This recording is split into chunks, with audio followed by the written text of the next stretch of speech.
Thinking Aloud. Conversations on the leading edge of knowledge and discovery with psychologist Jeffrey Mishlove.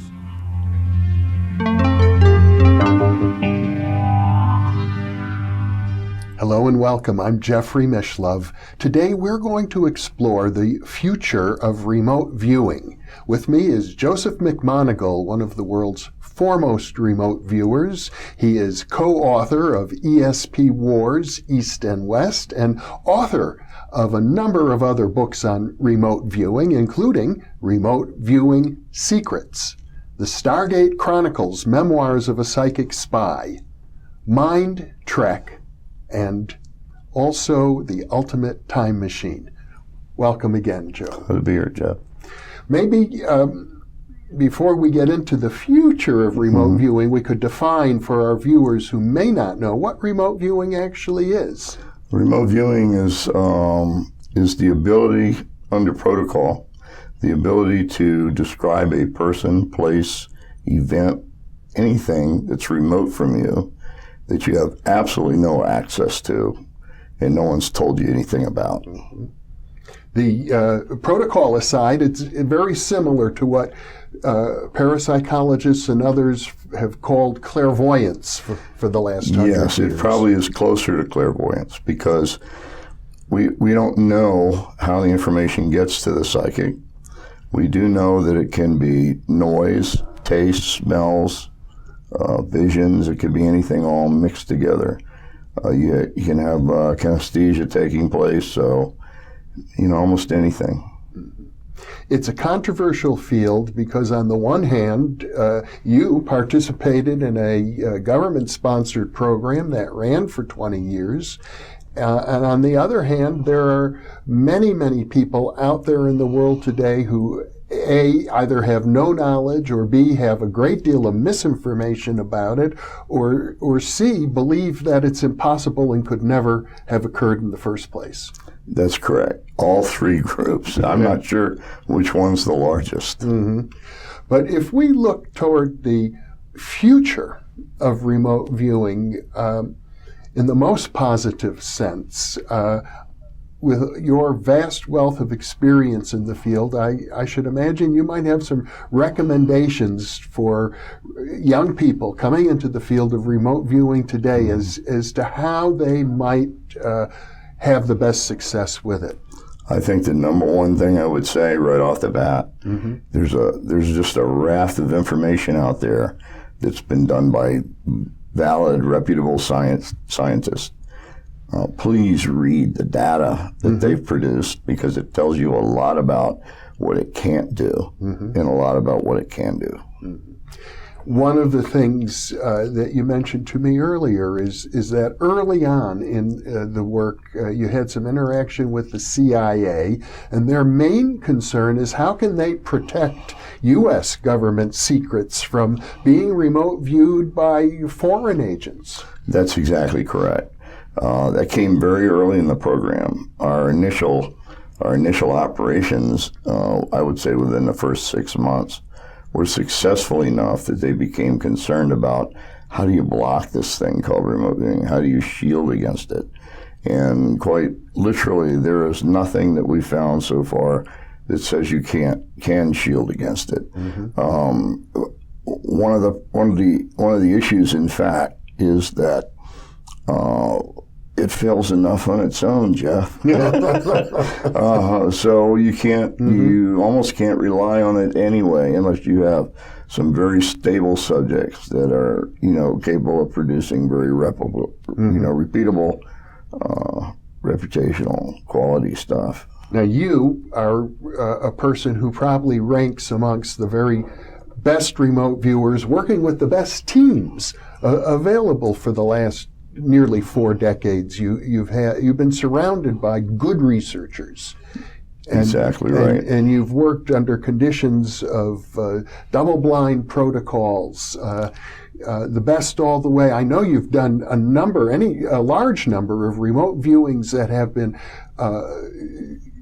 nearly 100% accurate in great detail, and partially because you're a very good artist. You can draw exceedingly well. And still, even under the best of circumstances, the controversy surrounds your work. Exactly. And I think the reason why is the skeptics is not a good word. The spoilers, the ones who deliberate about the way they attack any science, almost in the paranormal. The way they see it is they're shown examples, and they're usually singular in nature. And almost any example you give them, there's ways of picking it apart to make it deliberately look like it's ridiculous and that it's possible that it was faked and all these kinds of things when they weren't there and they have no idea what the protocols required. But they operate from a worldview that simply says it can't be real, therefore it must be fake. And however implausible their scenario is for how it was fake, they'd prefer to believe that. They'll actually display that. You know, some of them are magicians by trade, and they will actually demonstrate something that looks close to what you've just done, only they're cheating. And that's never pointed out, you know. But they say, I did it, I can cheat and fool you, therefore that's what they must be doing. And my answer to that is, well, you just filmed it, so show me where it's been cheated. So one of the lessons for remote viewers in the future, and for all we know, people will be watching this video long after you and I are both gone. Hopefully. Is they're probably going to have to face this kind of, Stanley Krippner calls them scoffers. Yes, I agree. And you can't lose your temper with them. There's nothing you can do that's going to convince them of anything. So just don't play with them. Don't pick up your marbles and go somewhere else. Go somewhere where you're respected for what you do. In other words, they're basically the scoffers, the people who have no intention of ever being convinced by empirical data, are a waste of your time. It's best to avoid them completely. Exactly. And in fact, we had one of them who's a notable scientist in any other state actually say that even if it turned out to be true, they wouldn't believe in it. Well, I remember from the 19th century, a famous physician said, I'm not going to accept the data for telepathy, even if all of the fellows of the Royal Scientific Academy were to testify that it's real. Exactly. Now, where are you going to go with that? You can't, so just don't play ball with them.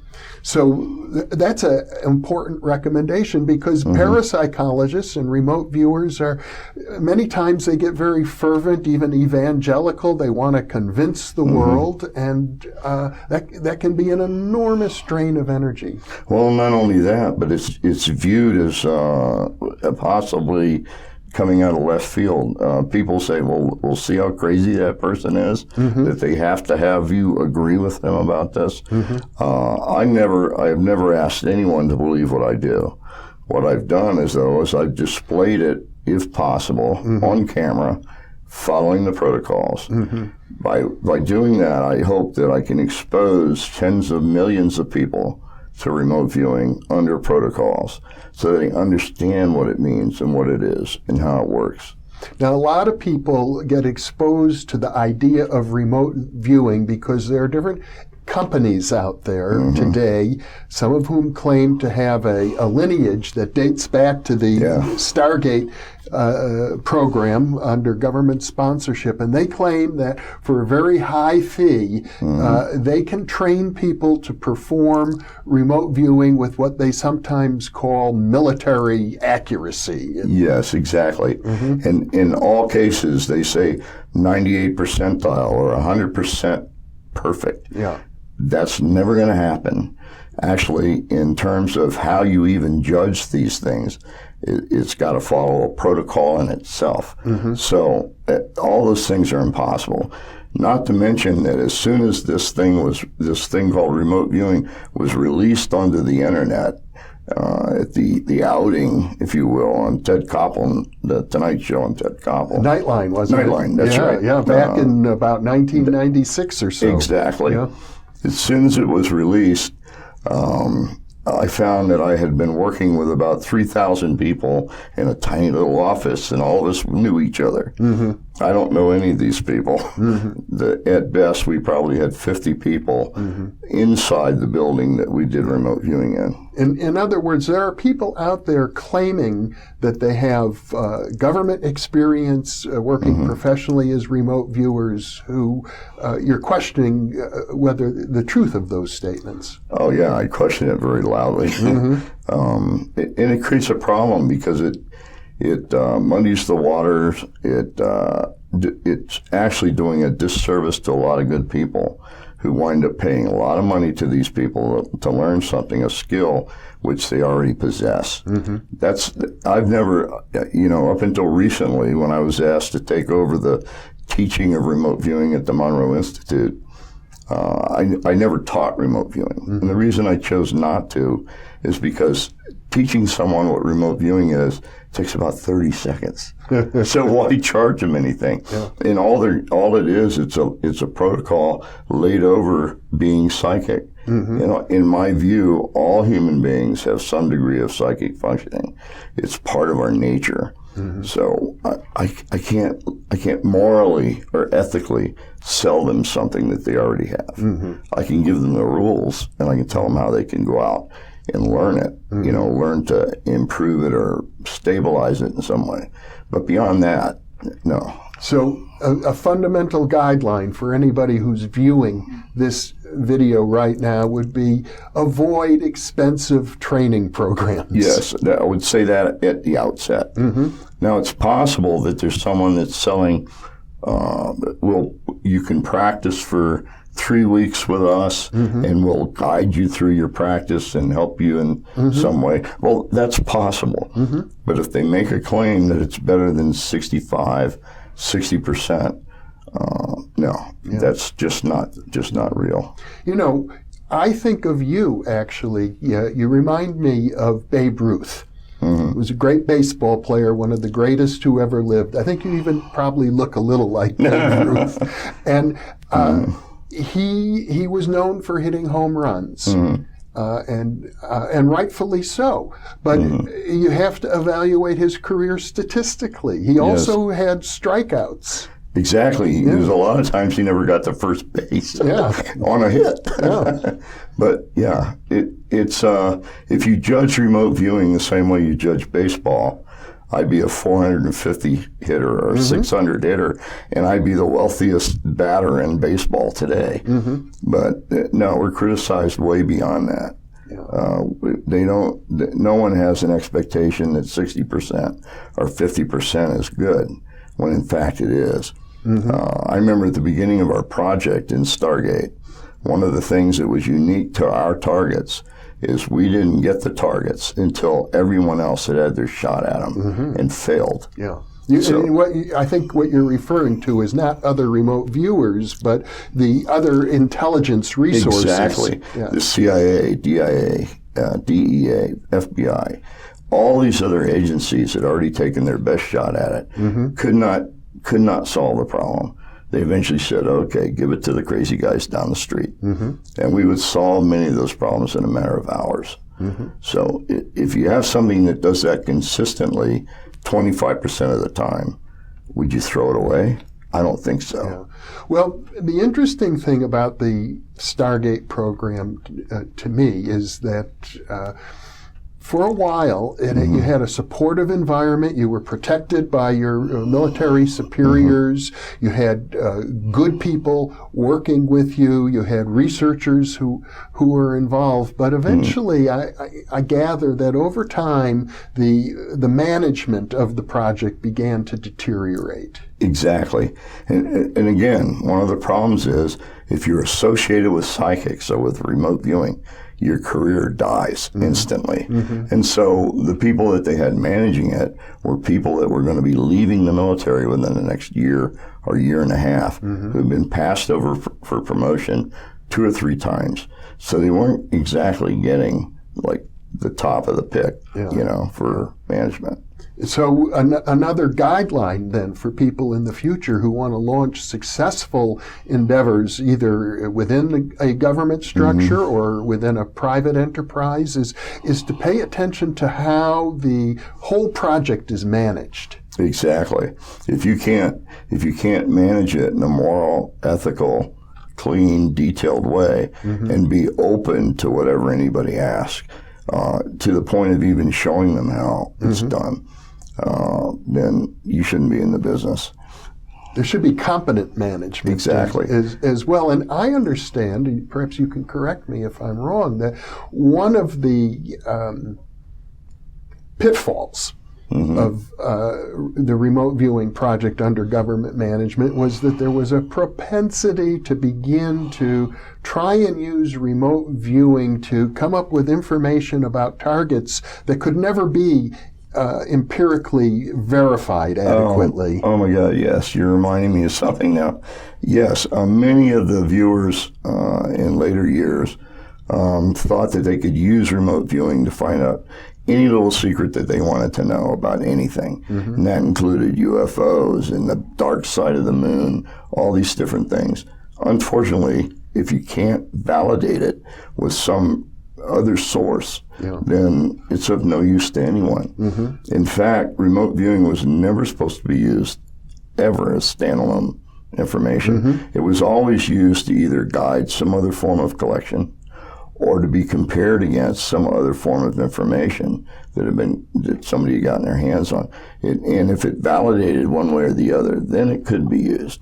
But no, and in fact, I remember Robert Gates said on the Ted Koppel show, what he said was, in no case did remote viewing ever be used as standalone information. Well, he would have to say that about every kind of information collected in the intelligence business. Because the intelligence business in general is one in which you need to have multiple sources of information pointing in the same direction. Verify. Everything's verify.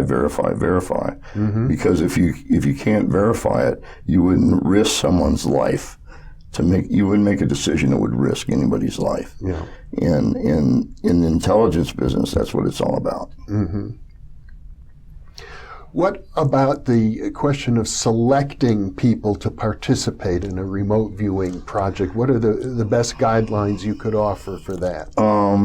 There's all kinds of tests that you can give to determine someone's ability. And there's lots of tests you can do that will test someone's knowledge of the field.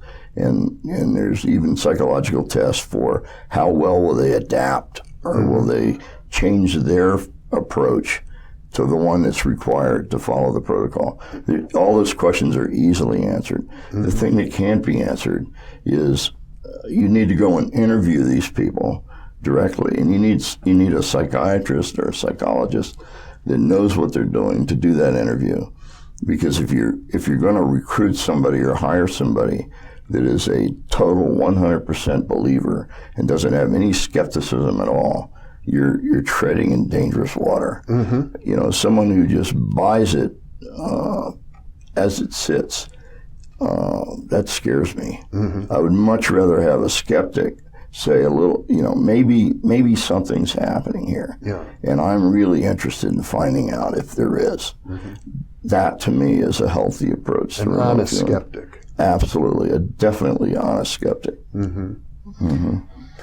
There's also an issue, I think, that's come up, both within and without the Stargate program, about the mental stability of people who get involved in remote viewing. I think for some people, it tends to drive them over the edge, often because maybe they were unstable to begin with, or because they have to overcome certain issues in their own personal background, such as maybe a fundamentalist religious belief that this is the work of the devil, or because it can provoke an existential crisis.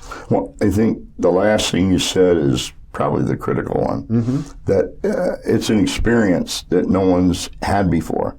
So if they had the experience of seeing something as profound as someone describing something in detail from nothing, and in finding out that it's dead accurate, that can really attack the sensibilities of someone. It can destabilize them tremendously to the point of danger. In the program, we had a psychiatrist, at least in the first half of the program. Our staff psychiatrist was constantly coming in and interviewing the people who were remote viewers to determine whether or not we were reaching that cliff, if you will. Potential for sort of an ego breakdown. Exactly, or leaping off and not coming back. And this was seriously a problem.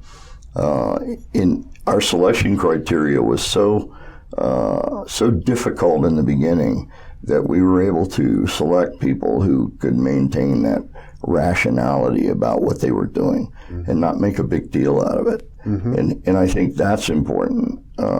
It doesn't mean that you have like superpowers or anything like that. It's just a normal human thing. I think it's the very reason why we're still sitting here as a species. I think remote viewing, which is nothing more than being psychic under protocol, that comes out of a survival mechanism. And I think it's part of our very old brain. It's probably the reason why it's so hard to find now, people who are good psychics, because we've grown this whole extra layer of brain that does nothing but processing, and it all gets in the way. Yeah, we're very good at thinking, but sometimes thinking is very different than experiencing reality. I like to tell people, if you want to become a remote viewer, it's not about learning new tricks. It's not about taking a magic pill. It's about unlearning all your bad habits since you were born. We as human beings have to have conclusions. We will make conclusions with very little information because that's our makeup. That's what we do.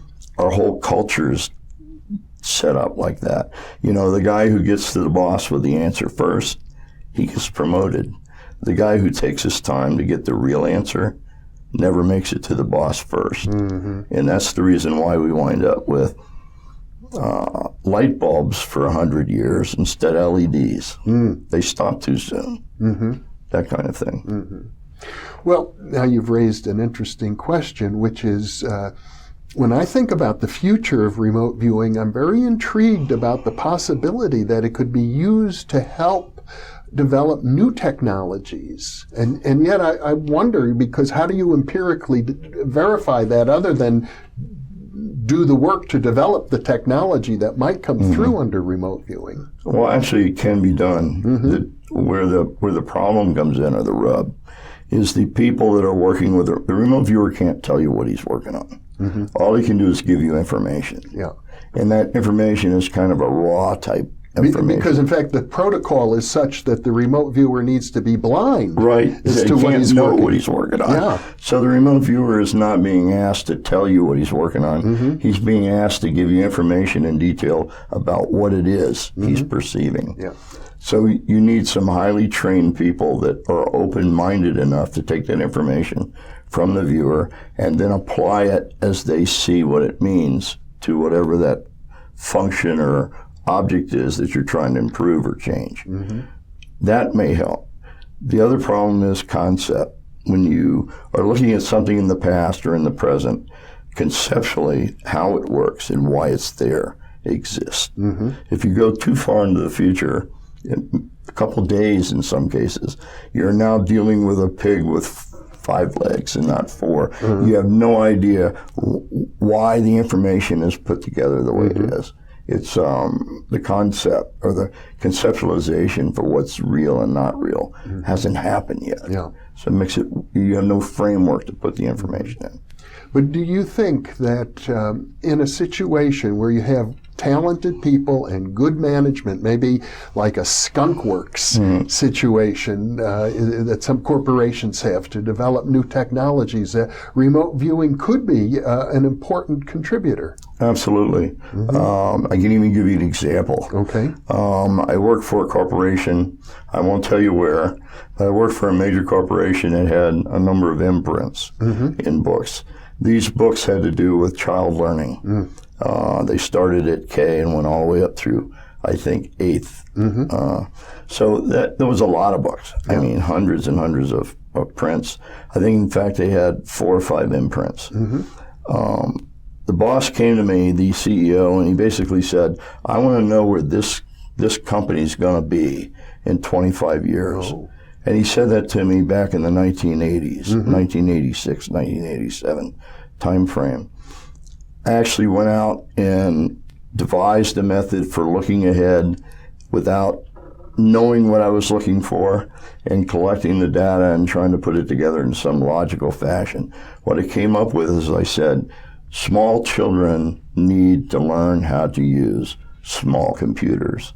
You need to put the books on small computers so they're not carrying backpack loads of stuff back and forth to school. Unbelievable suggestion, made about 15 years before Nooks or anything else came out. And what he said to me, this is really great. I'm going to give this to all my people that are running the imprints, which he did. They put it in the file because everyone knows you can't teach a small child how to use a computer. Maybe you were just a little bit too far ahead of the curve for those people. My father-in-law, Robert Monroe, is like that. Yeah. If he came up with an idea and it failed, I would always say, bring it back in 10 years. It'll be a success. Well, Joseph McMoneagle, once again, this has been a fascinating discussion. Thank you so much for being with me. Thank you, Jeffrey. I'm glad to be here. And thank you for being with us.